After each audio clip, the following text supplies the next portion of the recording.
রাধে রাধে। জয় ভগবান কৃষ্ণ, জয় বজরঙ্গলী। আগামী 2রা এপ্রিল বৃহস্পতিবার পবিত্র চৈত্র পূর্ণিমা। এই দিন ভুলেও খাবেন না এই 3টি সবজি।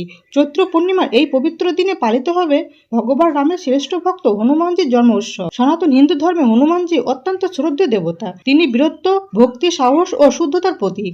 তাহার জন্ম ও জীবনের ইতিহাস অত্যন্ত চমকপ্রদ ও অলৌকিক। হনুমান ছিলেন অঞ্জনা ও কেশরী নামক এক বানর দম্পতির পুত্র। তাকে পবনপুত্র, অঞ্জনীয়, মারতী, মহাবীর, বজরংবলী ইত্যাদি নামেও ডাকা হয়। তিনি হলেন ভগবান শিবের অংশ এবং ভগবান রামের অনন্য ভক্ত। অনেকেই বিশেষ পূর্ণিমায় হনুমানজির পুজো এবং নানান ধরনের শুভ কাজ করে থাকেন। আবার অনেকের বাড়িতে এই দিনে সত্যনারায়ণের পুজো হয়। এবছর চৈত্র পূর্ণিমা তিথি পড়েছে বৃহস্পতিবারে। সেদিক থেকে এবারে চৈত্র পূর্ণিমা তিথি খুবই গুরুত্বপূর্ণ। এই পূর্ণিমায় স্নান ও দানের বিশেষ তাৎপর্য রয়েছে। অন্যদিকে জ্যোতিষশাস্ত্র মতেও শনিদোষ, বাস্তুদোষ আর গ্রহদোষের প্রতিকার এবং স্নান ও দান করার জন্য চৈত্র পূর্ণিমার দিনটি বিশেষভাবে উল্লেখযোগ্য। নমস্কার বন্ধুরা, আজকে নতুন পর্বে আপনাদের সকলকে জানাই আন্তরিক শুভেচ্ছা ও স্বাগত। আজ আমরা জানবো স্বয়ং ভগবান কৃষ্ণের বলা চৈত্র পূর্ণিমার দিন কোন 3টি সবজি খাওয়া উচিত নয়। এই দিন যে সবজিগুলি খেলে পরিবারের মধ্যে অশান্তি সৃষ্টি হতে পারে এবং অর্থ সংকটও দেখা দিতে পারে।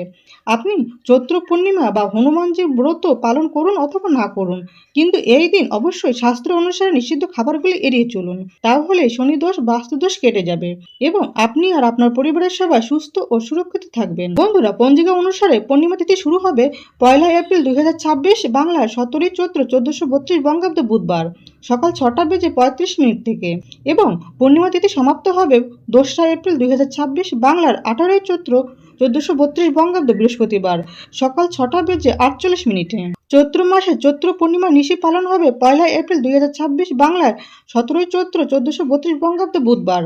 চৈত্র পূর্ণিমার ব্রত উপবাস পালিত হবে 2রা এপ্রিল 2026 বাংলার 18 চৈত্র 1432 বঙ্গাব্দ বৃহস্পতিবার। চৈত্র মাসের পূর্ণিমার দিন গঙ্গা স্নান ও দানের সব থেকে শুভ সময় থাকতে চলেছে 2রা এপ্রিল 2026 বাংলার 18 চৈত্র 1432 বঙ্গাব্দ বৃহস্পতিবার সূর্যোদয় থেকে শুরু করে সকাল 6:48 মধ্যে। চৈত্র মাসের পূর্ণিমার দিন শ্রী শ্রী সত্যনারায়ণ পূজার সব থেকে শুভ সময় থাকতে চলেছে 1 এপ্রিল 2026 বাংলার 17 চৈত্র 1432 বঙ্গাব্দ বুধবার সন্ধ্যা 5:48 থেকে রাত 7:24 মধ্যে।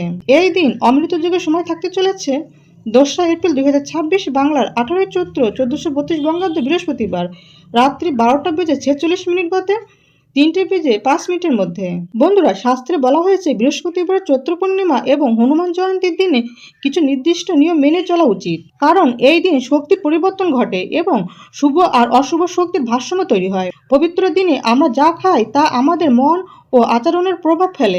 এই কারণেই সাত্ত্বিক আহার গ্রহণ করা এই দিনে এত গুরুত্বপূর্ণ। বন্ধুরা, চৈত্র পূর্ণিমা নিষিদ্ধ সবজিগুলির মধ্যে প্রথমে যেটি কথা বলবো সেটি হলো চাল কুমড়ো। চৈত্র পূর্ণিমার দিন বাড়িতে কখনোই চাল কুমড়ো রান্না করবেন না। এই দিন অনেক জায়গায় বিভিন্ন পুজো উপলক্ষে বা নানান তান্ত্রিক ক্রিয়াতে চাল কুমড়ো উৎসর্গ করা হয়। চৈত্র পূর্ণিমার দিন পরিবারের কোনো সদস্যই চাল কুমড়ো খাবেন না। এই দিন চাল কুমড়ো খেলে আপনার বাড়িতে নানান রকমের রোগ ব্যাধি দেখা দিতে পারে। সুতরাং এই দিন কোনোভাবেই চাল কুমড়ো থেকে তৈরি কুমড়ো মিঠাই বা পিঠা মুখে তুলবেন না। এছাড়া এই দিন আমিষ খাবার যেমন মাছ, মাংস, ডিম, পেঁয়াজ, রসুন, মসুরির ডাল ইত্যাদি তামসিক আহার এড়িয়ে চলুন এবং ঘরোয়া নিরামিষ আহার গ্রহণ করুন। দ্বিতীয় নিষিদ্ধ খাবারটি হলো মাসকলাই। চৈত্র পূর্ণিমার দিন কালো বা সবুজ মাসকলাই এবং এর থেকে তৈরি বিউলির ডাল বা অন্য কোনো খাবার খাবেন না।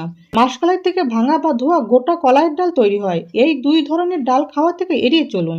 এই দিন ঘরে বা বাইরে বিউলির ডাল দিয়ে তৈরি বড়া, রসবড়া, কচুরি, ধোসা প্রভৃতি খাবার এড়িয়ে চলুন। এছাড়া কোনো প্রকার নেশা জাতীয় খাবার এই দিন গ্রহণ করবেন না এবং এই দিন যেহেতু মহাবীর হনুমানজির জন্মতিথি, তাই এই দিন কোনো পোড়া খাবার খাবেন না। বন্ধুরা, চৈত্র পূর্ণিমা বাংলা বছরের শেষ পূর্ণিমা। চৈত্র পূর্ণিমা মানেই নতুন সূচনা, নতুন আশীর্বাদ। এই দিনটি হিন্দু ধর্মে অত্যন্ত পবিত্র ও মহিমাময়। এই পূর্ণিমাতেই অনেকে গঙ্গা স্নান করেন এবং হনুমান জয়ন্তীও এই দিনেই পালিত হয়। চৈত্র পূর্ণিমা তিথিতে সত্যনারায়ণ পুজো এবং ব্রতের মাধ্যমে জীবনে সুখ, শান্তি ও সমৃদ্ধি আসে।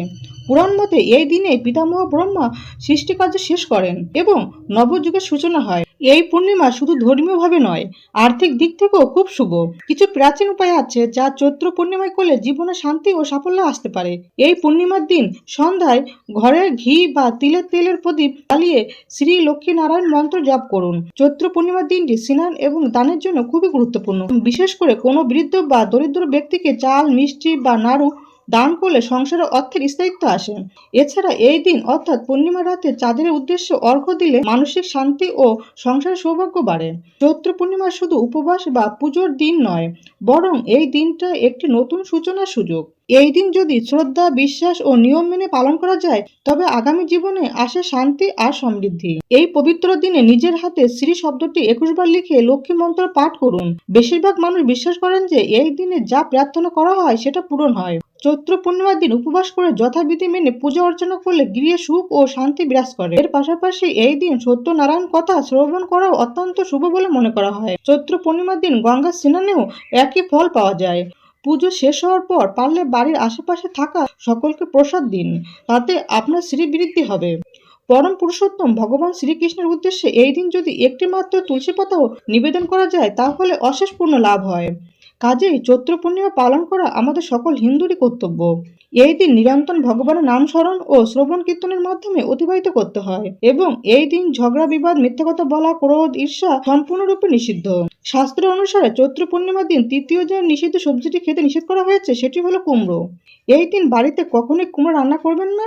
পরিবারের কোনো সদস্যই চৈত্র পূর্ণিমার দিন কুমড়ো খাবেন না। চৈত্র পূর্ণিমার দিন কুমড়ো বা কুমড়ো দিয়ে তৈরি কোনো তরকারি বা কোনো খাবার মুখে তুলবেন না।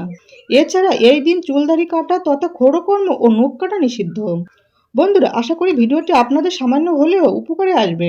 ভগবান কৃষ্ণ, মা লক্ষ্মী এবং হনুমানজির কৃপায় আপনারা সবাই ভালো থাকুন, সুস্থ থাকুন, এই প্রার্থনা করি। আজ তাহলে এখানে সমাপ্তি করলাম।